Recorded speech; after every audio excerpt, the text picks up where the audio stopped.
it's Maryanne with Courageous Communication, the host of the influential nonprofit.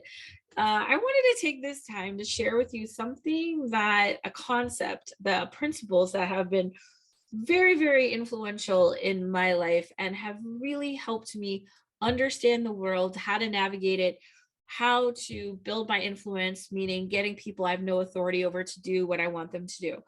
And I want to share these concepts because I just feel like this is just a window into how you can see the world that is so powerful and how you can build your empathy and really read people and be present for them. Um, and just one of the best tools that I have. And I wanted to share it with you. And the tools and the principles are called the 12 stages of healing. And this is by a book called The 12 Stages of Healing by Dr. Donald Epstein. It was taught to me by one of my coaches, Dr. Aaron Wilkerson. He's out of Denver. He's amazing. He's one of my coaches and guides, and he calls himself a personal revolutionist. You can do with that what you want. He's just really cool. And I have sort of embodied all of these, the 12 stages of healing and these concepts, and it has made drastic difference in my life. Now, for the purposes of this podcast and this lesson, I'm really going to focus on the first 5 stages. That's where most of us hang out most of the time. And that's where I think the most juice is around these lessons. All right. So I'm going to walk through the stages. And as I walk through them, I'm sort of going to give you examples of how these show up in your life. And I'd love to hear from you, where as to how you're resonating with how you resonate with these and how maybe this has shifted. Like once you absorb this lesson and kind of like walk through the world with this in your mind, are you seeing and perceiving things in the world, people in the world differently because of this? So the first stage is, and I have some notes here, so excuse me if I refer to my notes for a brief second. I want to make sure I get the language right. The first stage is suffering and disconnection.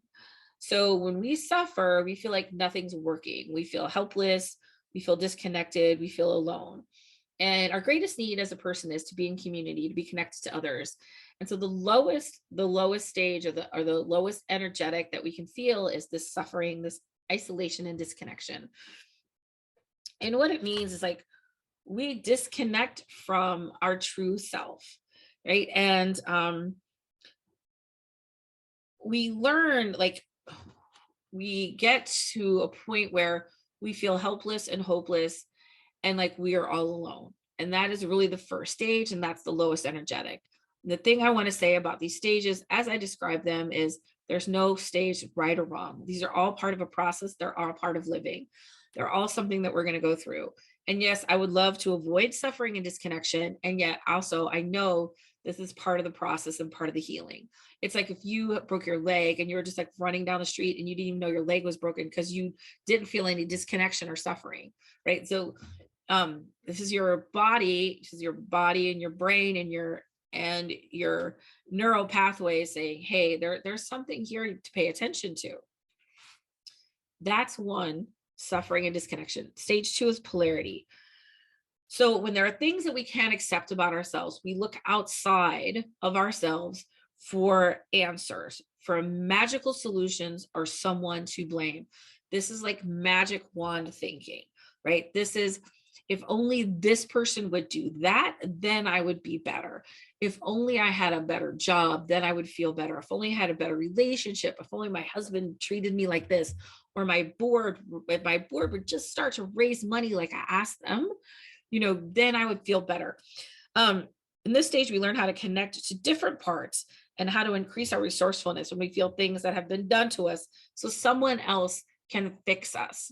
So this is kind of like we're in this place where we feel helpless in a sense, like I can't fix it. I need other people to fix it. Other people have the power to fix me. I can't fix me, or I can't quote unquote fix me or make a situation better. And in this polarity, this is pretty normal, especially in this culture, because we're taught, hey, when you achieve this, you'll be happy. When you have this, you'll be happy. When I have a spouse, I'll be happy. When I have kids, I'll be happy. When I have the job I want, or the house I want, or the car I want, then I'll be happy. We're looking outside ourselves for that. And we're looking for the magic wand. Now I'm going to tell you the polarity I'm going to get deep with you for a second here. Polarity is one of the reasons like I don't do traditional consulting and I don't use that model because I think sometimes, and not all the time and not with everyone, that's not what I'm saying, but I feel like sometimes organizations can hire somebody as a magic wand, as a quick fix in that polarity, that stage 2 of, hey, I'm going to give you some money and then you're going to fix this and we don't have to be responsible for it. We can keep it outside of us. And that can be a pretty tricky dynamic if you are a consultant, if you're a practitioner, that you have to fix or solve or save something, save somebody from something. And because the minute you don't deliver, right, then they're upset because, hey, you were supposed to be that magic wand. We gave you the money, so we don't have to think or do anything differently. It's up to you. And so polarity can, when you are looking for the magic wand, that quick fix, that solution just to make it go away, I want you to be careful about when you are contracting with other people or even the people around you, like that you're just looking for that quick fix. If my board could just help me with fundraising, then I wouldn't have to worry about fundraising anymore. That's magic wand thinking. All right. And we're going to talk more about how to move out of that as we get into the next stages. But stage 3 is stuck in a perspective. So do you ever feel like it doesn't matter what you do? Nothing is ever going to change. And this way we explore how our mind can hold us in a pattern.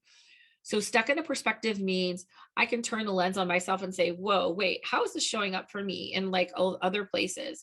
How is this showing up for me with other people? How is this showing up for me?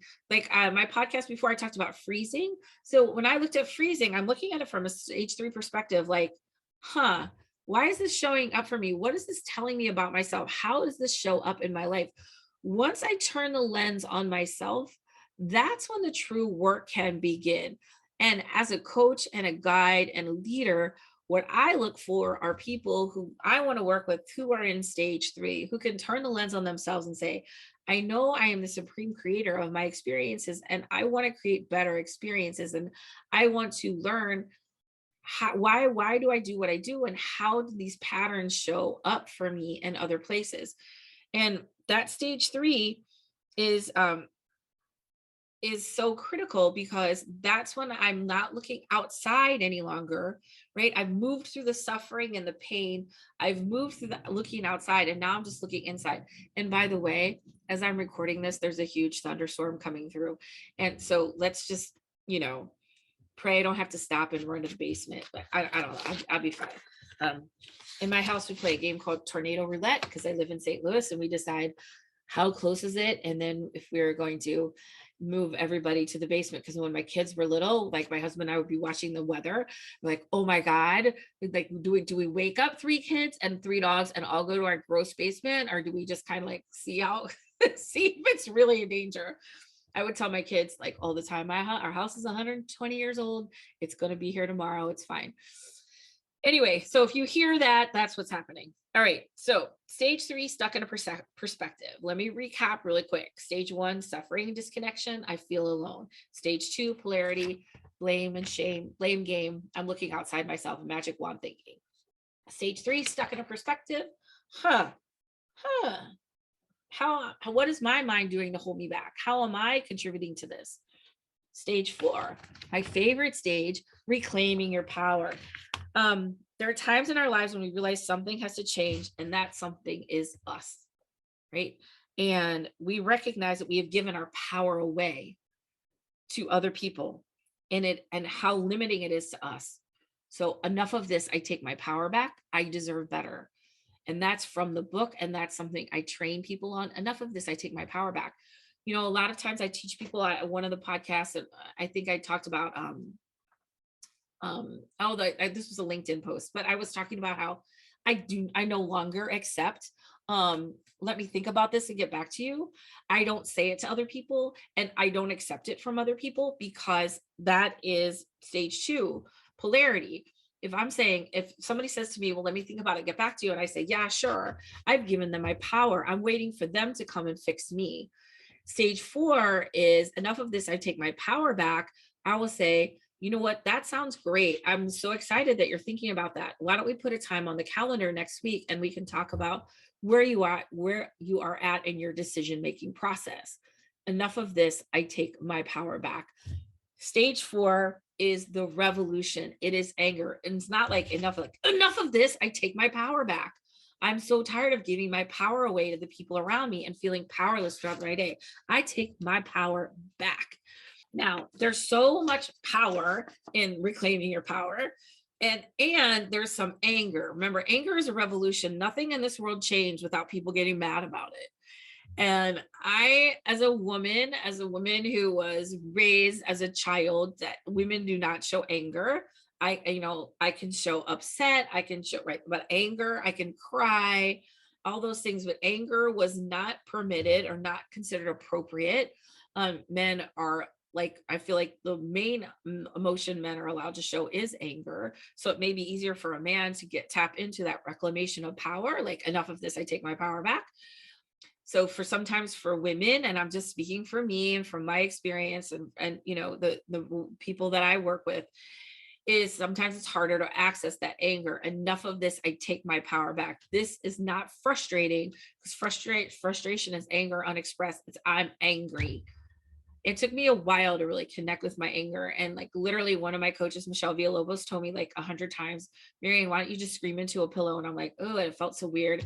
And oh my God, screaming into pillows is flipping amazing because it allows that release of energy and me to connect with the power that I have to, if I am the supreme creator of my experiences. Enough of this, I take my power back. Stage 4. Now, stage 5 is called merging with the stories. And merging with the stories means that we're a collection of the stories that we tell about ourselves. That dictates how we move through the world. So there's a lot of stories you can tell about yourself, and you don't really even understand, I don't think, how deeply these beliefs are, how many of them you have, and how much they control how you move through the world and what you believe to be possible for your life. If one of the stages is like, or one of your beliefs is like, I'm not good with rejection. Okay, that's a story you're telling yourself. So I used to tell the story, I'm not good with money. That was like, I'm just not good with money. Yeah, this is not my thing. I would say I'm impatient. That was the story that I told about myself. I'm impatient. Um, these were a collection of beliefs that I had created. And in stage 5, we get to look and rewrite those stories from that place of stage 4 of enough of this, I take my power back. If I take my power back, now what's true about me? Now, what am I capable of from this new place of possibility, of power, of abundance? It says we often limit ourselves with beliefs, and when they're not even our beliefs, right? We just pick these things up along the way and made them true. So if you have a belief that you're not good at raising money, that you have a hard time asking for things, then that is the story that will play, and that's the story that will determine the outcomes that you're going to get. So in this stage, we sort of reconnect with those stories and illusions that we created and start to write new stories and hold space for all the things to be true. Like, yes, sometimes I don't like rejection and sometimes I can handle it just fine. Because if I can't make space for a new story, the new skills can't emerge. So if I believe that I can't handle rejection, no matter how much strategy I give you around rejection and how to manage it and what to say and all these tricks and techniques and blah, blah, blah, it's not going to land for you because the story you tell yourself is, I can't handle this. So if you can say sometimes, or there's a part of me that does not like rejection, and there's a part of me that can handle it. That because I could bet you we can look in your life and see plenty of times where you've navigated rejection, but you didn't connect to those times because the story you told yourself is you couldn't handle it or you're not good at it. So this is from this place that we create new stories about ourselves. And that is the power. And that is truly the work I do, is to help people who are in that stage 3, who are like, hey, I'm ready. Like, I know this is about me. And I know that as a leader of an organization, I set the tone, I set the vibe. If I want everybody to grow, I know I need to grow. Those are the people I love, by the way. If that's you, email me. And then, enough of this, I take my power back. I know I deserve better. And really walking people through those, and so that we can rewrite the story that they tell about themselves from this place of possibility, from this new perspective. Now, what is possible for you? Now, what is the story you want to tell yourself? The story I tell myself is, I'm really good with money. I'm, yes, I can say like sometimes I'm not so good. Sometimes I'm amazing. I'm all the things, and that's okay. Sometimes I would say I'm not patient. I want what I want. I want it now. And yet I can think of a million times in my life, I'm an incredibly patient person. I mean, I'm incredibly devoted and committed and patient person. I'm patient enough to adopt 3 kids from foster care. I'm patient enough to grow a business over 3.5 years. Like there's no end to the amount of patience. But what I told myself was that I wasn't patient. So stage 5 is that place where we start to rewrite our stories. Um, this is when the juice comes, because I'm just going to say bonus stage 6. I'm just going to get you to stage 6 here, which is preparing for resolution. So this is kind of like when you're ready for change. It's like, I'm ready, I'm ready, I'm ready, I'm ready, I'm ready for change. I want it. I want what's new. I want what's coming. And this is when we connect our resources. And this is when we connect to the resources that are going to serve us and release the ones that don't. Because now we can release things from that stage 5 of merging with our stories.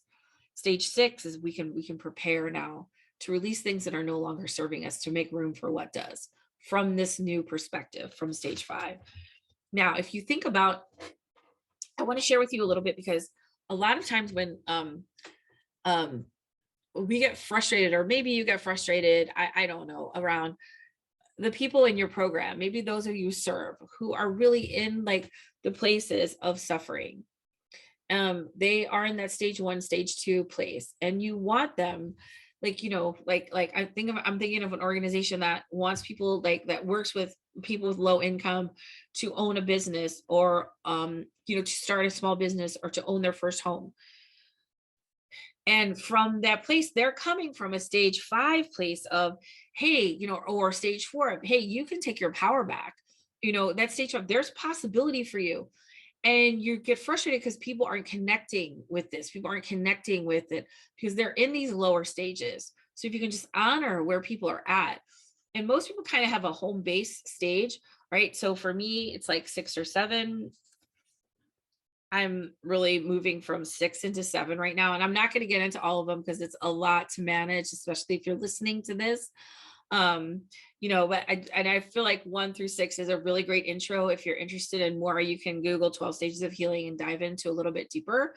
For now, I just want you to really understand this perspective, that we often can see the potential that others can't see for themselves.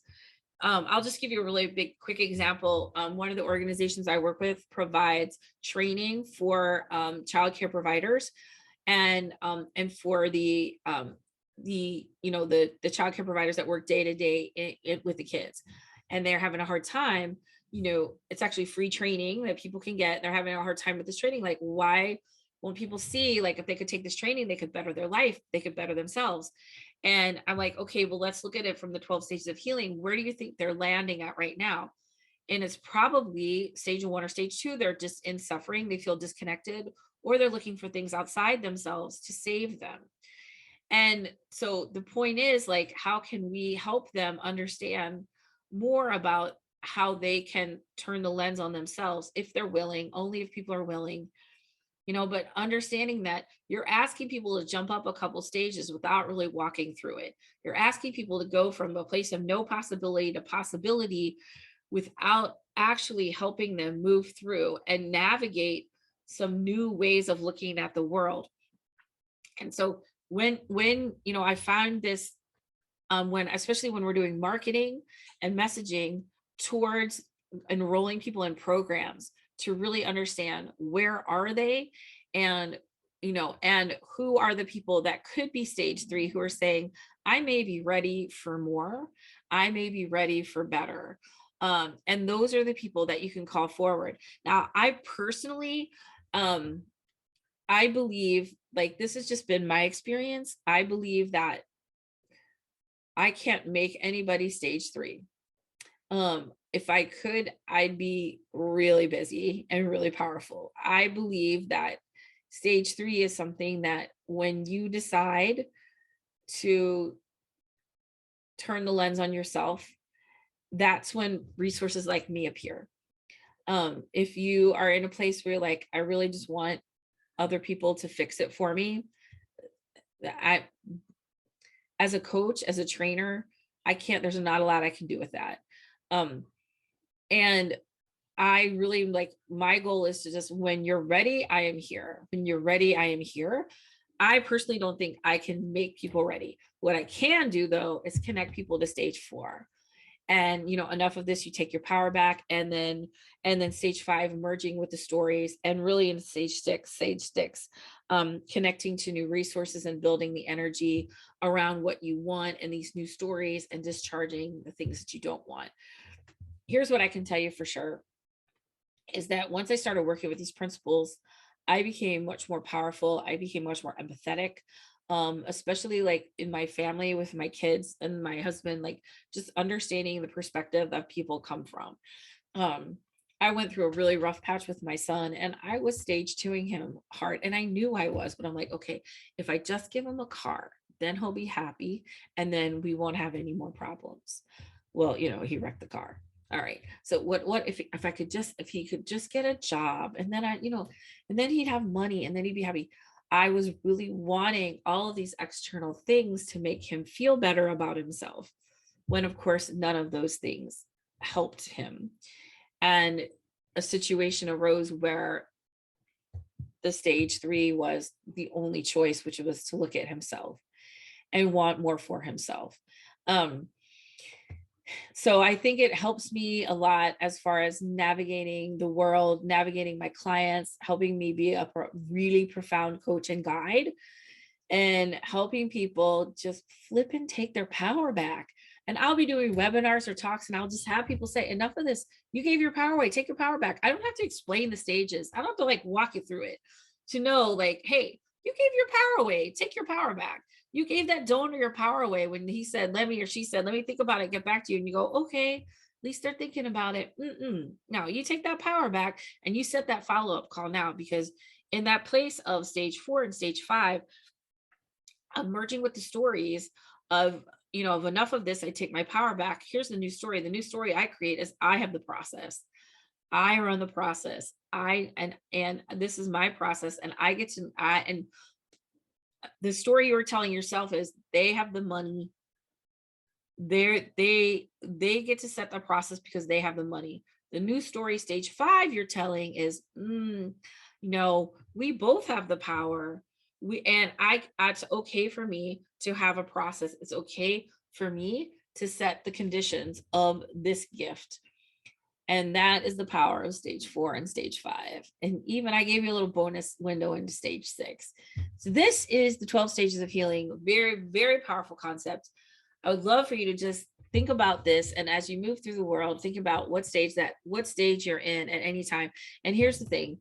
We move through all of these all the time. As much as suffering sucks, and I don't want to be there, and I hate it, I know I'm looking at it from a stage 5 perspective, going, okay, this is part of a process. This is part of healing.